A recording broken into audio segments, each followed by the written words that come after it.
దేశవ్యాప్తంగా మొదలైన కౌంటింగ్ ప్రక్రియ సంబంధించి ఆంధ్రప్రదేశ్లో చూసుకుంటే ప్రత్యేకంగా 175 అసెంబ్లీ నియోజకవర్గ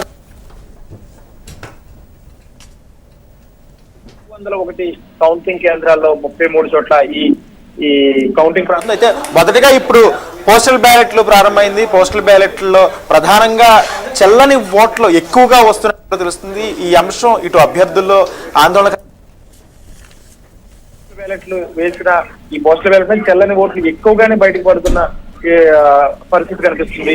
ఇదే ప్రస్తుతం కాస్త ఆందోళన కలిగిస్తుంది. అయితే పూర్తి స్థాయిలో పోస్టల్ బ్యాలెట్ ఓట్ల లెక్కింపు పూర్తయిన తర్వాత ఎటువంటి ఎవరికి ఎడ్జుంది, ఎవరికి ఏ విధంగా ఉందనేది కూడా తెలియాల్సిన పరిస్థితి కూడా కనిపిస్తుంది. అయితే ప్రస్తుతం చూసుకుంటే అన్ని చోట్ల కూడా పోస్టల్ బ్యాలెట్ ఓట్లు అయితే ప్రారంభమయ్యాయి. మరికొద్దిసేపట్లో కూడా పోస్టల్ బ్యాలెట్ పూర్తయిన తర్వాత ఈవీఎంలో ఓపెన్ చేసే పరిస్థితి కూడా కనిపిస్తుంది.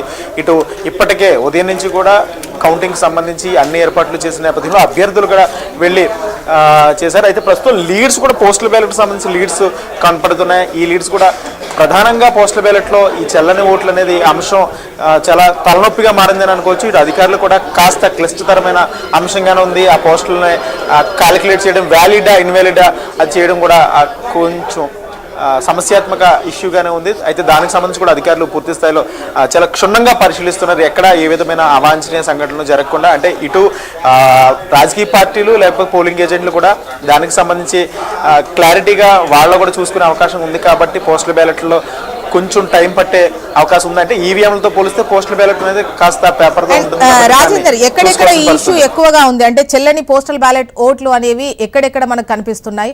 వాటికి సంబంధించి అధికారుల నుంచి క్లారిటీ మనం ఎప్పుడు ఎక్స్పెక్ట్ చేయొచ్చు?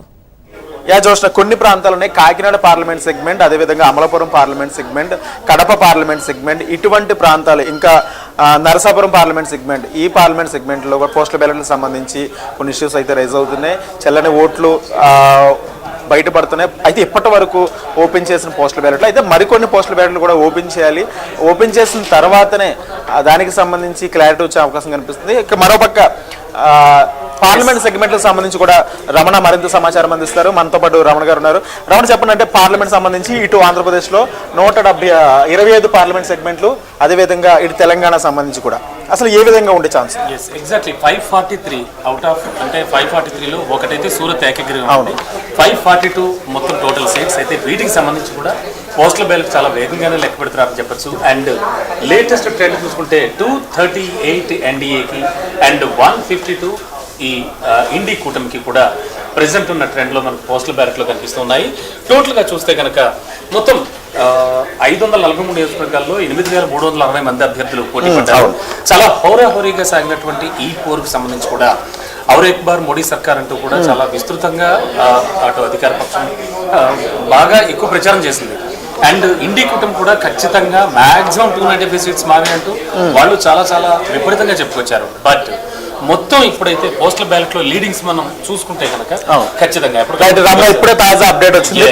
దేశవ్యాప్తంగా లోక్సభ స్థానాలకు సంబంధించి అంటే ఇప్పటి వరకు మెజారిటీలో ఉన్న బీజేపీకి సంబంధించి ఇప్పుడు బీజేపీ లీడ్ 43 కనిపిస్తుంది. మనం చూసుకుంటాం ఇక్కడ 543లో ఇక్కడ ఇండియన్ కాంగ్రెస్ పార్టీకి సంబంధించి 17, మిగిలిన ఏదైతే కూటమి పార్టీలకు సంబంధించి కూడా 1-2 కనిపిస్తున్నాయి. అయితే ఇప్పుడే జస్ట్ అప్డేట్ అయింది మనకి.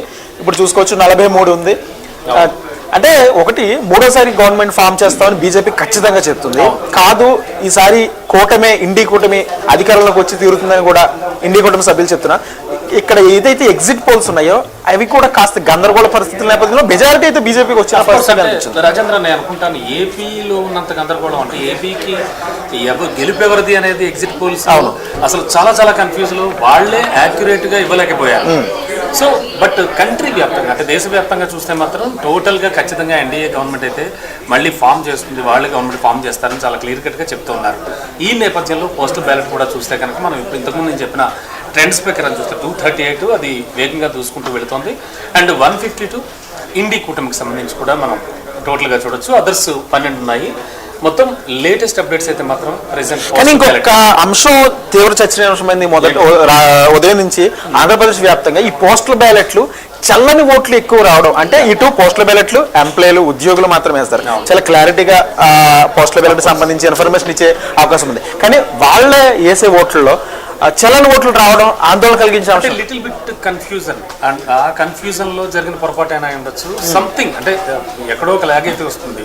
సో ఈ టైప్ ఆఫ్ లో కూడా మనం ఆలోచించాల్సి ఉంటుంది. బట్ పోస్టల్ బ్యాలెట్ అనేది మాత్రం కౌంటింగ్ కొనసాగుతూనే ఉంటుంది, బట్ రౌండ్స్ అయితే స్టార్ట్ అయిపోతాయి కాబట్టి ప్రెసెంట్ అయితే మాత్రం పోస్టల్ బ్యాలెట్ విషయానికి వస్తే కనుక దేశవ్యాప్తంగా ట్రెండ్స్ అయితే మనం ఇప్పుడు చెప్పుకున్నాం, ఇంకా ముందుకు వెళుతున్నాయి. 256 వరకు కూడా వెళ్ళాయి. అండ్ 164 ఇండి కూటమికి.